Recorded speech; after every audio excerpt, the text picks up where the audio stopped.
آج کی اس شب میں قرآن عظیم کے 7 پارے مکمل ہو چکے ہیں۔ اللہ عز و جل اسی طرح مکمل قرآن عظیم کو تجوید کے ساتھ تلاوت کرنے اور آپ سب کو سماعت کرنے کی توفیق عطا فرمائے۔ سورہ مائدہ اور سورہ انعام یہ دونوں آج تلاوت ہوئی ہیں۔ اس سے پہلے والی تفسیر میں نے عرض کیا تھا مائدہ کا مطلب دسترخوان۔ اس سورہ میں ایک دسترخوان کا ذکر ہے جس کی وجہ سے اس سورہ کا نام ہی مائدہ ہو گیا۔ وہ کون سا دسترخوان ہے؟ سیدنا عیسیٰ روح اللہ علیہ الصلاۃ والتسلیم اپنے زمانے میں ایک دعا کرتے ہیں، اپنے مومنین امت کو لے کر دعا یوں کرتے ہیں۔ وہ دعا بھی قرآن میں آئی ہے۔ آپ نے دعا یہ کیا تھا، ربنا انزل علینا مائدۃ من السماء تکون لنا عیدا لاولنا وآخرنا وآیۃ منک۔ توجہ چاہتا ہوں، دعا کیا کیا؟ دعا میں یوں عرض کیا، اے ہمارے رب، آسمان سے تو ایک دسترخوان اتار ہمارے لیے، یعنی جنت سے ایک دسترخوان اتار، اور وہ دسترخوان کیسا ہو کہ امت کے لیے ساری چیزیں اس کے اندر میسر آ جائیں۔ دسترخوان تو سمجھ میں آتا ہے، اور رمضان میں دسترخوان نہ سمجھ میں آئے تو پھر کب سمجھ میں آئے؟ دسترخوان کے اتارنے کی دعا کس نے کی؟ عیسیٰ علیہ السلام۔ لیکن جو بات توجہ کی ہے وہ یہ ہے، عیسیٰ علیہ السلام یوں کہتے ہیں، جس دن یہ دسترخوان اترے گا تکون لنا عیدا لاولنا وآخرنا، وہ دن ہمارے اگلوں کے لیے اور ہمارے پچھلوں کے لیے عید کا دن ہوگا۔ کون سا دن؟ جس دن دسترخوان اترے۔ عقل کے اندھوں کو کون سمجھائے؟ قرآن تو کہتا ہے جس دن دسترخوان اترے وہ عید کا دن ہو سکتا ہے، اور جس دن پوری کائنات کا آقا تشریف لائے وہ 12ویں ربیع الاول کا دن عید کا کیوں نہیں ہو سکتا؟ جس کے صدقے میں سارے دسترخوان آئے، جس کے صدقے میں سارے کھانے نعمت ملے۔ الحمدللہ ہم فخر سے یہ کہتے بھی ہیں، حشر تک ڈالیں گے ہم پیدائش مولا کی دھوم، مثل فارس نجد کے قلعے گراتے جائیں گے، خاک ہو جائیں عدو جل کر مگر ہم تو رضا، دم میں جب تک دم ہے ذکر ان کا سناتے جائیں۔ اور ایک اہم بات لگتے ہوئے میں کر کے چلا جاتا ہوں۔ حضور پاک صلی اللہ تعالیٰ علیہ وسلم کا میلاد منانا اس لیے بھی ضروری ہے کہ جیسے آپ کو قرآن پاک میں پڑھ کر کے بتا دوں، اللہ تبارک و تعالیٰ نے اپنے رسول کو یہ کیوں کہا، قل انما انا بشر مثلکم یوحی الی، اے محبوب آپ فرما دیں میں تمہاری طرح بشر ہوں۔ یہ آیت 3 جگہ آئی قرآن پاک۔ حضور پاک صلی اللہ تعالیٰ علیہ وسلم سے کہا گیا آپ فرما دیں کہ میں تمہاری طرح بشر ہوں۔ کیوں؟ اور اتنا ٹکڑا لے کر کے بہت سارے وہ کہتے ہیں دیکھو رسول ہماری طرح کے بشر ہیں، رسول ہماری طرح کے بشر ہے۔ یہ کبھی کتے کو جا کر نہیں کہتے کہ دیکھ کتا تو بھی میری طرح ہے، تیری بھی ایک ناک ہے میری بھی ایک ہی ناک ہے، تیرے بھی 2 کان ہیں میرے بھی 2 کان ہیں۔ برابری کا مطلب صرف ظاہر کو دیکھنا نہیں ہوتا۔ حضور پاک صلی اللہ تعالیٰ علیہ وسلم کو جو یہ حکم ہوا کہ آپ فرما دیں کہ میں تمہاری طرح بشر ہوں، اس کی وجہ کیا ہے کہ رسول پاک صلی اللہ علیہ وسلم کے کچھ معجزات ایسے تھے، معجزات جسے دیکھ کر کے عام انسان خدا نہ سمجھ لیں۔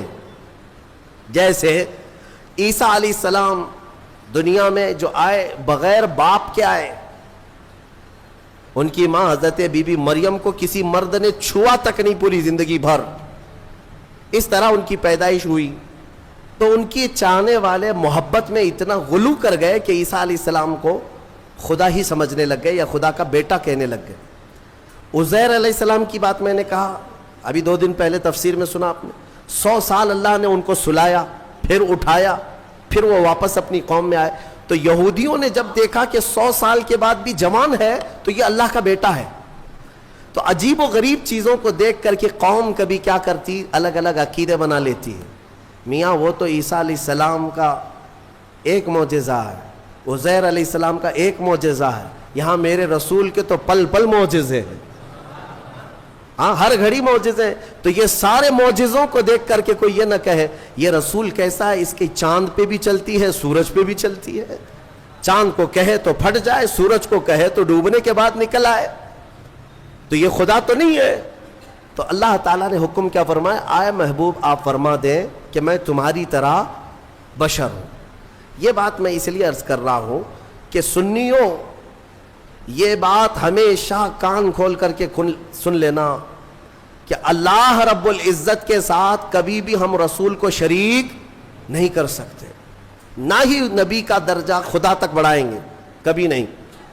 اللہ اللہ ہے, ہاں رسول پاک اس کے محبوب ہیں, خدا نہیں ہو سکتے, خدا نہیں ہو سکتے. یہ بات ہمیشہ یاد رکھنا. اور جو لوگ تم کو یہ الزام لگاتے ہیں کہ تم نبی کو خدا کے برابر کہتے ہو, خدا کے برابر تم نبی کو بنا لیتے ہو, یعنی جیسے اللہ کو مانتے ہو ویسے رسول کو بھی مانتے ہو, دونوں کو برابر مانتے ہو, ان کے لیے یہ جواب ہے کہ ہم میلاد مناتے ہیں. کیوں؟ میلاد اس کی منائی جاتی ہے جو پیدا ہوتا ہے, اور رسول پیدا ہوئے. خدا کی کبھی میلاد منائی؟ کیوں؟ خدا کبھی پیدا نہیں ہوا. لم یلد ولم یولد ہمارا عقیدہ ہے, نہ وہ پیدا ہوا ہے کسی سے اور نہ اس سے کوئی پیدا ہوگا. خدا کی ولادت کا دین نہیں آ سکتا, نہ ہی اس کا میلاد ہو سکتا ہے. رسول کا میلاد سنی منا کر یہ بتاتے ہیں کہ رسول پیدا ہوئے ہیں اور ہم رسول کو خدا کے برابر نہیں مانتے. یہ میلاد بھی جو ہے شرک کو ختم کرنے کا ذریعہ ہے. آخر میں اتنا ہی کہوں گا, میں مانتا ہوں اے عقل والو میرا محمد خدا نہیں ہے, مگر دلوں میں یہ نقش کر لو کہ وہ خدا سے جدا نہیں ہے. یہ عقیدہ ہے. بہرحال سورہ مائدہ کی کچھ آیتیں آپ کے سامنے عرض کر دیتا ہوں. سورہ مائدہ میں اہم آیت ہے. اللہ تعالیٰ نے فرمایا من قتل نفسا بغیر نفس او فساد فی الارض فکأنما قتل الناس جميعا. جس نے ناحق کسی ایک انسان کا قتل کیا اس نے پوری انسانیت کا قتل کیا, پورے دنیا کے انسانوں کا قتل کیا. ومن احیاها فکأنما احیا الناس جميعا. اور جس نے کسی ایک کو بچایا, کسی ایک کی زندگی کی حفاظت کیا, گویا کہ اس نے پوری انسانیت کو بچایا. اتنی بات یاد رکھ لینا کہ اگر تمہارے ہاتھوں سے قتل ہوا تو یہ سب سے بڑا گناہ ہے, سب سے بڑا گناہ ہے. اسلام میں اس چیز کی اجازت ہی نہیں ہے. ناحق, ناحق. ہاں حق کے ساتھ کچھ جگہوں پر ہے, کچھ جگہوں پر ہے. وہ قتل و قتال کی باتیں جب آئے یا جہاد کے معاملات آئیں تو وہاں پر میں کبھی ذکر کروں گا, لیکن ناحق کسی کو قتل کرنے کی اجازت اسلام ہرگز نہیں دیتا. اور اسی طرح سے میں یہ بات بھی بتا دوں, حدیث پاک میں ہے آدم علیہ السلام کا بڑا بیٹا حابیل اور چھوٹا بیٹا قابیل, ان دونوں میں لڑائیاں ہوئی عورت کو لے کر کے. دونوں ایک عورت سے شادی کرنا چاہتے تھے. یہ دنیا کی پہلی داستان ہے. آدم علیہ السلام آئے ہیں اور ترنت ابھی اولاد اور نسل شروع ہو رہی ہے. سب سے پہلا جھگڑا جو دنیا میں ہوا ہے وہ عورت کی وجہ سے. بڑا اور چھوٹا دونوں ایک ہی خاتون کو اپنانا چاہتے تھے, لیکن وہ حق حابیل کا تھا, قابیل کا نہیں. چھوٹے کا نہیں تھا, وہ بڑے کا حق تھا. آدم علیہ السلام نے کہا بھی تھا, یہاں تک کہ دونوں کو حکم بھی ہوا. یہ بھی ذکر یہ سورہ مائدہ میں موجود ہے, یہ پورا ذکر موجود ہے. حضرت آدم علیہ السلام نے دونوں سے کہا کہ ایک کام کرو, ایک قربانی کرو, ایک جانور, اور کھلے میدان میں رکھو. جس کی قربانی قبول ہو گئی سمجھ لو وہ حق پر ہے. قربانی قبول ہونے کا طریقہ کیا تھا؟ آسمان سے ایک آگ آتی اور وہ قربان کیے ہوئے جانور کو اٹھا لے جاتی, یعنی وہ جانور غائب ہو جاتا آگ میں. تو جس کی قربانی قبول ہو گئی وہ حق پر ہے, اس کا حق ہے. تو ہوا یہ کہ دونوں نے قربانی کی, قابیل نے بھی اور حابیل نے بھی, اور کھلے میدان میں اپنی قربانیاں رکھ دیں. اللہ تبارک و تعالیٰ کی طرف سے آسمان سے ایک آگ آئی اور حابیل کی قربانی قبول ہو گئی, یعنی بڑے بیٹے کی. شادی کرنے کا اختیار بڑے کو ہی تھا. اب قربانی سے بھی پتہ چل گیا کہ حق پر یہ حابیل ہی ہے, تب بھی یہ قابیل ماننے کو تیار نہیں تھا. تو قابیل نے کہا کہ نہیں، یہ میرا ہی حق ہے، میں ہی اپناؤں گا، میں ہی نکاح کروں گا، میں ہی شادی کروں گا. جھگڑا اتنا بڑا. آدم علیہ السلام کچھ دنوں کے لیے باہر تھے تو ابلیس وہاں سے اپنی ڈیوٹی شروع کرتا ہے. سب سے پہلے انسانوں کو گمراہ کرنے کا جو اس نے شروعات کیا، قابیل کو آ کر کے اس نے طریقہ بتایا، ایک بڑا پتھر لے لے اور حابیل کے سر پہ مار دے، وہ مر جائے گا، ختم ہو جائے گا. اب تک کسی کی موت دنیا میں ہوئی نہیں ہے، نہ ہی مرڈر ہوا ہے، نہ قتل ہوا ہے، اور پتہ بھی نہیں کیسے قتل ہوتا ہے، کیسے مرتے ہیں، یہ بھی نہیں معلوم تھا. شیطان نے سب سے پہلے یہ طریقہ بتایا. تو قابیل نے ایک بہت بڑا پتھر اٹھایا اور اپنے بڑے بھائی حابیل کو، وہ ایک جگہ بیٹھا تھا، پیچھے سے جا کر سر پر دے مارا. پتھر کی چوٹ لگتے ہی وہ گر گیا اور وہیں انتقال کر گیا، موت ہو گئی حابیل کی. اب اس کو یہ تک نہیں معلوم تھا کہ مرے ہوئے کے ساتھ کرنا کیا ہے. قرآن کہتا ہے فَبَعَثَ اللَّهُ غُرَابًا يَبْحَثُ فِي الْأَرْضِ لِيُرِيَهُ كَيْفَ يُوَارِي سَوْءَةَ أَخِيهِ. اللہ نے کوے کو بھیجا. 2 کوے لڑتے لڑتے آئے اور ایک دوسرے کو ٹھونگ مار رہا تھا. مارتے مارتے ایک کوے نے دوسرے کو گرا دیا، دوسرا مر گیا. یہ قابیل بیٹھا دیکھ رہا تھا کووں کے جھگڑے کو، اور اپنے بھائی کو بھی دیکھ رہا تھا کہ وہ مری ہوئی ایک لاش ہے، کیا کیا جائے. تو کووں کو سامنے اس نے دیکھا، لڑتے لڑتے ایک کوا مر گیا. دوسرے نے کیا کیا، کوے نے جلدی سے اپنے پیروں سے تھوڑی سی مٹی ہٹائی زمین کی، اور دوسرے کوے کو گڑھے میں داخل کر دیا اور پھر اس پر مٹی پھیر دیا. یہ طریقہ دیکھ کر کے قابیل نے پھر اپنے بھائی کو دفن کرنے کا طریقہ سیکھا. قرآن کہتا ہے پھر اس نے اپنے بھائی کو دفن کیا. یہ سب سے پہلا قتل دنیا میں ہوا ہے، سب سے پہلا مرڈر ہوا ہے، اور سب سے پہلی موت. اب حدیث رسول میں تمہیں سنانا چاہتا ہوں. میرے آقا صلی اللہ تعالیٰ علیہ وسلم ارشاد فرماتے ہیں قیامت تک جتنے بھی قتل ہوں گے، قتل کرنے والے کو تو گناہ ہے ہی، لیکن ہر قتل کا گناہ قابیل کو دیا جائے گا. ہر قتل کا گناہ قابیل کو ہوگا، کیونکہ دنیا میں سب سے پہلا گناہ قتل والا اس نے شروع کیا. سوچو اے نوجوانوں، کئی لوگ ایسے ہیں جو نت نئے کام شروع کرتے ہیں اور اس کے بعد پورے نوجوان اس کی پیروی میں لگ جاتے ہیں. تم کیا سمجھتے ہو کہ آج تم بے ستر ہو کر کے گھومنے لگے، کپڑے پھاڑ کر کے ستر دکھا کر کے گھومنے لگے تو تم تو یہ سوچتے ہو یہ فیشن ہے، لیکن تمہیں اندازہ نہیں کتنے بچے اس کی نقل کرتے ہیں. تمہیں دیکھ دیکھ کر کے جتنے بچے نقل کریں گے، جتنے حرام کرتے رہیں گے، ان سب کے حرام کا گناہ تمہارے سر پر آئے گا. شروعات تم نے کی ہے. اس لیے میرے عزیزو، خدا را کبھی اپنی طرف سے کوئی ایسا برا کام مت ایجاد کرنا کہ جو کنٹینیو ہو جائے اور پھر تمہاری نقل کرتے کرتے ہزاروں نہیں لاکھوں لوگ اس گناہ میں مبتلا ہو جائے. ہو سکے تو کوئی ایسا نیک کام شروع کر کے جاؤ، کوئی ایک نیک کام شروع کر کے جاؤ کہ جتنے وہ کام کرتے جائیں گے وہ سب کا ثواب تمہیں ملتا رہے گا. ہم نے دیکھا ہے بزرگوں نے جو بھی کرنا شروع کیا تو کوئی نہ کوئی نیکی ہی ہمارے معاشرے میں ڈالی ہے، کوئی نہ کوئی نیکی ہی شروع کی ہے.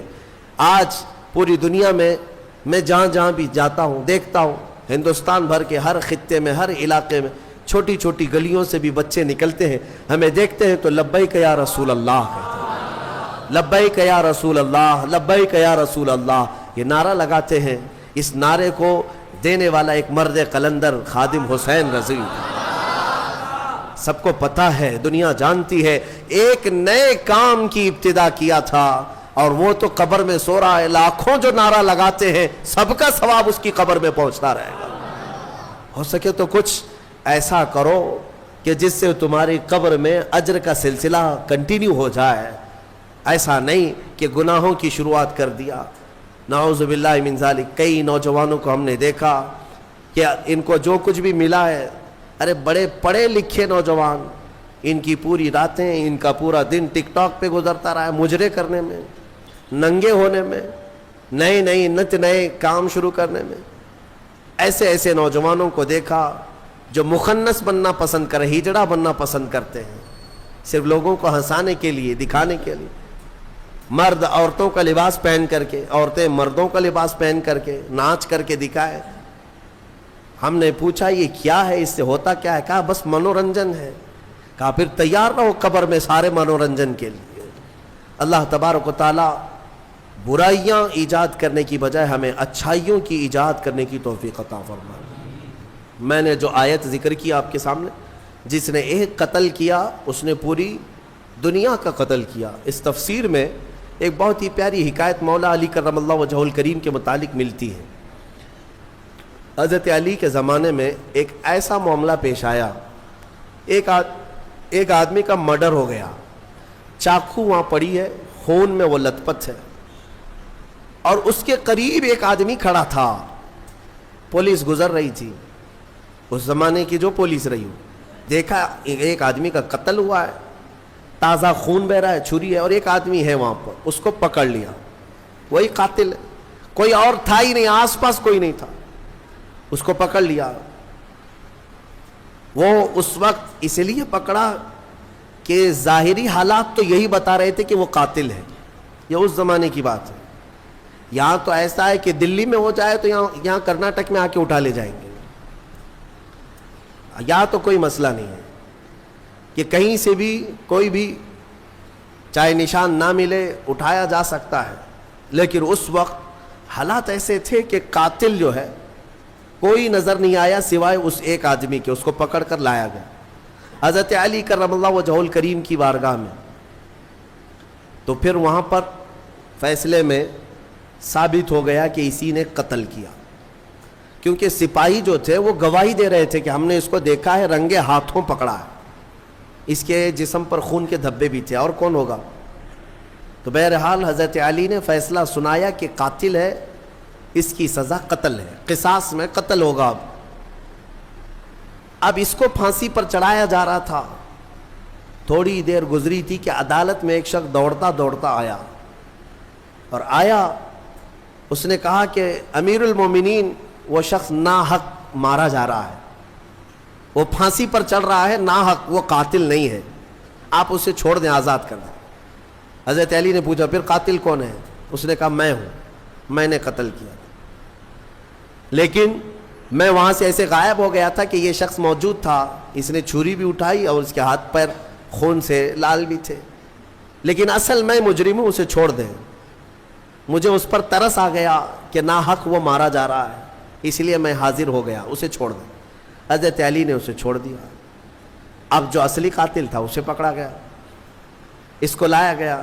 اب ظاہر سی بات ہے، اب یہ اقبالی مجرم ہے، اقراری مجرم ہے، تو اس کو جب سزا سنائی جا رہی تھی تو حضرت امام حسن رضی اللہ تعالیٰ حضرت علی کے صاحبزادے، عمر اس وقت جو بھی رہی وہ جوان تھے، آئے دربار میں، کہا کہ امیر المومنین اس شخص کو بھی آزاد کر دیجئے، اس شخص کو بھی آزاد کر دیجئے، آپ معاف کر دیجئے۔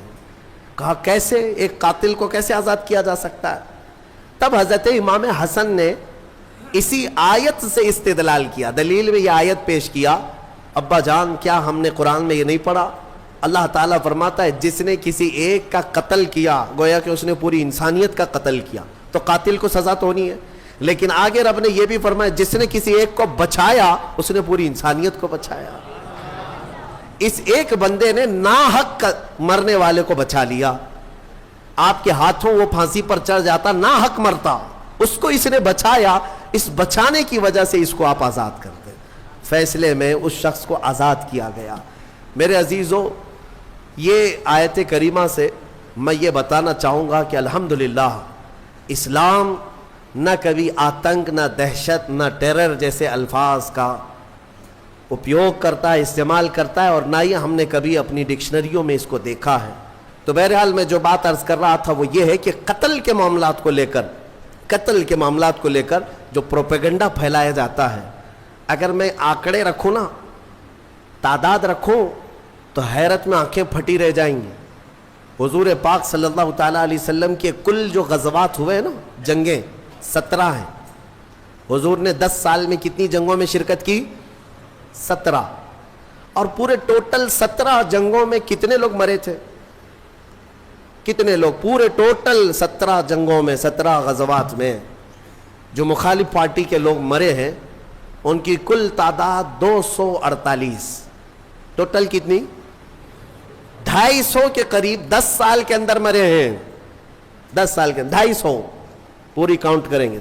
اب آؤ میں تمہیں بتاتا ہوں یہ دنیا کو جو امن کا پاٹھ پڑھاتے ہیں, world war first, world war second, جو دنیا کی سب سے بڑی جنگیں ہوئی ہیں نا, دنیا کی جنگ عظیم, پہلی جنگ عظیم, دوسری جنگ عظیم, کتنے مارے گئے اس میں پتہ ہے آپ کو؟ ورلڈ وار فرسٹ جو 1920 کے قریب تھی اس میں 3 کروڑ لوگ مارے گئے تھے, 3 کروڑ. اور ورلڈ وار سیکنڈ میں 5 کروڑ لوگ اتنے مارے گئے ہیں, اور یہاں 250. اور اسلام پھر بھی قتل والا ہے. انہوں نے لاشوں کے انبار لگا دیے ہیں پوری دنیا میں. آپ کو پتہ ہے آج صرف 10 سال ہونے کو آ گئے, ملک شام میں 8 لاکھ لوگ مارے جا چکے ان کی جنگوں میں. 8 لاکھ لوگ. عراق میں بھی وہی, یمن میں بھی وہی, افغانستان میں بھی وہی. پوری دنیا میں لاشوں کا انبار بچھایا ہے امریکہ نے اور اس کے اتحادی فوجوں نے. لیکن کبھی یہ نہیں کہا جاتا کہ وہ ٹیررسٹ ہیں, یہ نہیں کہا جاتا. یہ جہاں اترتے ہیں بموں سے مار مار کر پوری زمینوں کو بنجر کر ڈالتے ہیں. عراق میں اگر آپ کو جانا ہوگا آپ دیکھنا, 15-20 سال پہلے کی بات میں بتا رہا ہوں, ایک بڑا گراؤنڈ تھا, باغیچہ تھا, اور اب ہم وہاں جا کر دیکھتے ہیں تو پورا باغیچہ قبرستان ہے. پیر رکھنے کی جگہ نہیں, اتنی قبریں ہیں وہاں. پورا میدان قبروں سے بھر گیا ہے. نئے نئے میدان تو انہوں نے قبرستان میں بدل دیے. اے مسلمانوں ذرا مطالعہ کرو, دنیا یہی ٹھگی بنا رہی, یہ ٹھگی ہے. خود کا دامن ناپاک ہے, قتل سے ان کے خون, ان کے ہاتھ رنگے ہیں, لیکن دنیا اسلام کو اور مسلمانوں کو قاتل بتانے میں کوئی شوشہ نہیں چھوڑتی, کوئی شوشہ نہیں چھوڑتی. الحمدللہ یہاں دین اسلام میں جانوروں کو بھی مارنے کا حکم نہیں ہے. ہاں یہ بات یاد رکھ لیں, ہر چیز کا حساب ہونا ہے. جو قتل ہوئے جنگوں میں وہ ظاہر سی بات ہے وہ اصول تھے کہ جس نے تلوار اٹھایا اس کے خلاف جنگ تھی, باقی کسی کے لیے نہیں. گھر میں بیٹھے ہوئے آدمی کو جا کے مارنے کا حکم نہیں ہے. کسی پر جا کر اٹیک کرنا, سوسائڈ بم لگانا, یہ اسلام کے طریقے ہے ہی نہیں. لہٰذا اس تھیوری کو ہمیشہ سمجھا کریں. دنیا جو پڑھا رہی ہے وہ غلط ہے. قتل کے ساری داستانیں انہوں نے لکھی ہیں, اسلام کا دامن اس سے پاک ہے الحمدللہ.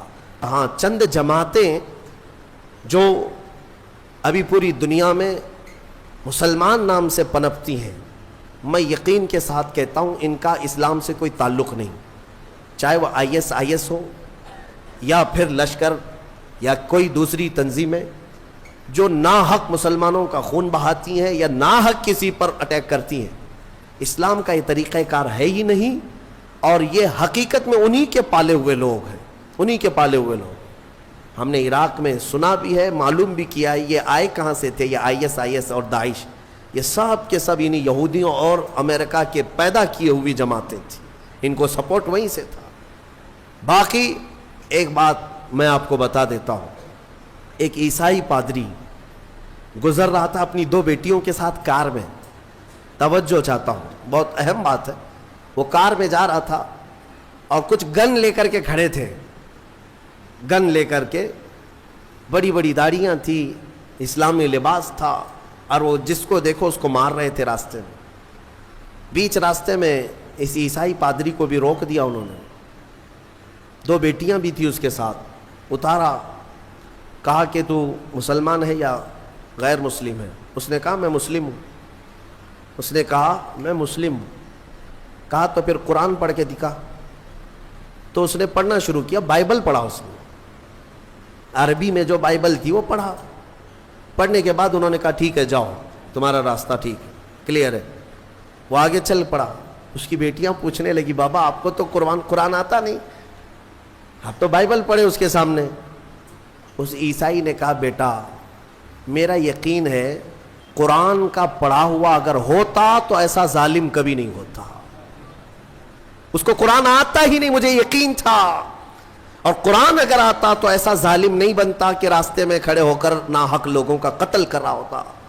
یہ عیسائیوں کا بھی یقین ہے کہ قرآن کا سمجھنے والا کبھی قاتل نہیں ہوتا، ظالم نہیں ہوتا۔ اللہ تبارک و تعالیٰ اس ظلم کی دنیا سے ہمیں آزاد فرما ہے۔ آخر میں سورہ انعام کی ایک آیت ذکر کر کے میں اپنی گفتگو کو سمیٹتا ہوں۔ اللہ تعالیٰ نے قرآن میں فرمایا، سورہ انعام میں بڑی حوصلہ افزا آیت ہے، وَمَا مِن دَابَّةٍ فِي الْأَرْضِ وَلَا طَائِرٍ يَطِيرُ بِجَنَاحِهِ۔ اللہ تعالیٰ نے فرمایا إِلَّا أُمَمٌ أَمْثَالُكُمْ مَا فَرَّطْنَا فِي الْكِتَابِ مِن شَيْءٍ ثُمَّ إِلَىٰ رَبِّهِمْ تُحْشَرُونَ۔ ما فرطنا فی الکتاب من شیء، اللہ تبارک و تعالیٰ فرماتا ہے پوری زمین میں کوئی رینگنے والا جانور ایسا نہیں، یا آسمان میں اڑنے والا کوئی پرندہ ایسا نہیں کہ ان کی اللہ نے جماعت کی جماعتیں نہ بنائی ہو، اور سب کا رزق اللہ نے اپنے ذمے لیا ہے، اور تم سب کو اللہ کے حضور لوٹایا جائے گا، سب کو اللہ کی طرف لوٹایا جانا ہے۔ اب رزق کا جو معاملہ ہے اس کو میں کہتا ہوں، سوراخ میں رہنے والی چونٹیوں کو بھی اللہ تعالیٰ رزق پہنچاتا ہے، آسمان میں اڑنے والے پرندوں کو بھی اللہ رزق پہنچاتا ہے۔ بعض جاہل جو ہے رمضان سے پہلے اس طرح کی باتیں کرتے ہیں، ان کا اسلام سے تعلق نہیں یا پڑھے لکھے نہیں ہیں۔ وہ کہتے ہیں کہ رمضان میں لوڈ شیڈنگ ہوتی ہے۔ لوڈ شیڈنگ کا مطلب خزانے میں بچت کے لیے مسلمانوں کو بھوکا رکھا جاتا ہے کہ صبح بھی مت کھاؤ، دوپہر میں بھی مت کھاؤ، شام تک بھوکے رہو تاکہ اللہ کے رزق کے خزانے میں تھوڑی بچت ہو جائے۔ ظالموں، تمہیں کیا پتا کہ رب تبارک و تعالیٰ کے رزق کے خزانے کتنے وسیع ہیں؟ تمہیں پتا ہے؟ اس کے لیے ایک مثال میں دے دیتا ہوں۔ سلیمان علیہ السلام کو اللہ نے پوری دنیا کی بادشاہت دی تھی، ہواؤں کو بھی اللہ نے ان کے تابع بنایا تھا۔ ایک دن حضرت سلیمان علیہ السلام نے اللہ کی بارگاہ میں یوں عرض کیا کہ مولا، ایک دن میں تیری ساری مخلوق کی دعوت کرنا چاہتا ہوں، اپنی طرف سے ساری مخلوق تیری جتنے بھی ہیں سب کو میں ایک دن کھلانا چاہتا ہوں، اس میں پرندے بھی، کیڑے بھی، جانور بھی، جنات بھی، مچھلیاں بھی، انسان بھی، ساری مخلوق جو جو کھاتے ہیں سب کو ایک دن میری طرف سے دعوت۔ اللہ تعالیٰ نے فرمایا ٹھیک ہے سلیمان، تم کھلاؤ۔ اب سنو، حضرت سلیمان علیہ السلام سمندر کے کنارے بہت بڑی زمین، جہاں تک نظر ڈالو خالی زمین تھی، اس کو منتخب کیا، اور ایک مہینے سے وہاں تیاری شروع ہو گئی۔ ہر طرح کے کھانے وہاں پر جمع کیے جانے لگے، اناج سب کے الگ الگ، پرندوں کے الگ، جانوروں کے الگ، جنات کے الگ، مچھلیوں کے الگ، جس کا جو رزق چلتا تھا۔ دنیا میں جتنے لوگ ہیں سب کی دعوت تھی ایک دن، اور پکایا بھی جا رہا تھا۔ وہ اللہ کے نبی تھے اور پکاتے رہے، اور جس دن دعوت کا آیا نا، اعلان ہو گیا تھا کہ سارے لوگ آج اللہ کے نبی سلیمان علیہ السلام کے ہاں کھانے کے لیے چلیں گے۔ تو ابھی دوپہر کے وقت دعوت تھی، صبح کے وقت یعنی دوپہر سے پہلے سمندر سے ویل مچھلی جو ہوتی باہر نکلی، کہا کہ اے اللہ کے نبی میرا حصہ مجھے دے دیجیے۔ کہا ابھی وقت ہے، سارے آئیں گے تب تیرا حصہ بھی دے دیا جائے گا۔ اس نے کہا میں بھوکی ہوں، میرا حصہ مجھے پہلے دے دیا جائے۔ سلیمان علیہ السلام نے کہا کہ ٹھیک ہے تیرا حصہ تو کھا لے۔ اس ویل مچھلی نے منہ کھولا اور سارا کھانا ایک ہی ساتھ کھا گئی، جتنا بچا پکا تھا، جتنا بنا تھا پورا کھا گئی، ایک لقمے میں نگل گئی اور اندر چلی گئی۔ اور باقی مخلوق جو دعوت میں آنے والی ہے سب کا دھرا رہ گیا، کچھ بھی نہیں ہے۔ اللہ کے نبی سلیمان علیہ السلام نے عرض کیا اے مولا، میں تو ساری مخلوق کو کھلانے کا انتظام کر رہا تھا، یہ تو ایک مچھلی کھا گئی۔ رب تعالیٰ فرماتا اے سلیمان، اس مچھلی کو اس طرح کے دن میں 3 بار میں لقمے دیا کرتا ہوں، اور وہ ایک نہیں، سمندر میں لاکھوں کی تعداد میں اس کے برابر مچھلیاں ہیں، ان سب کو میں دن میں اتنے لقمے دیتا ہوں، اور باقی مخلوق تو باقی مخلوق ہے۔ میرے عزیزو، اندازہ کر سکتے ہو اس کی رزق کی وسعت کیا ہے، اس کے خزانے کی وسعت کیا ہے۔ رمضان لوڈ شیڈنگ کے لیے نہیں ہے، یہ تمہارے تقوی کے لیے ہے، تمہاری بیماریوں کو دور کرنے کے لیے ہے۔ لیکن اتنی بات یاد رکھنا کہ اللہ تبارک و تعالی ہم سب کے رزق کا مالک ہے، اور رزق کی فکر کرنے کا تمہیں حکم نہیں دیا گیا، وہ رزق تمہیں مل کر رہے گا۔ تم رزاق کی رضا کا خیال کرو، رزق ویسے ہی پہنچا دیا جائے گا۔ اقبال نے یہی کہا کہ رزق کی تو فکر ہے اور رزاق کو بھول گیا انسان۔ اور حضرت علی فرماتے ہیں لا تکثر ہمک ما قدر یکون، اپنی فکروں کو بہت زیادہ مت کر، جو مقدر میں ہے وہ مل کے رہے گا۔ تم رزق کی خاطر نمازیں بھی چھوڑ رہے ہو، قرآن بھی چھوڑ رہے ہو، تراویح بھی چھوڑ رہے ہو، نہیں دکان میں بیٹھنا پڑتا ہے۔ تم کو ایسا لگتا ہے کہ سارا رزق تمہارا دکان ہی دیتا ہے، سارا رزق تمہاری جواب ہی دیتی ہے۔ اگر اللہ بند کر دے ایک دروازہ، پوری دنیا مل کر کے دروازہ نہیں کھول سکے۔ مولا کریم محتاجی سے ہماری حفاظت فرمائے۔ وآخر دعوانا ان الحمد للہ رب العالمین۔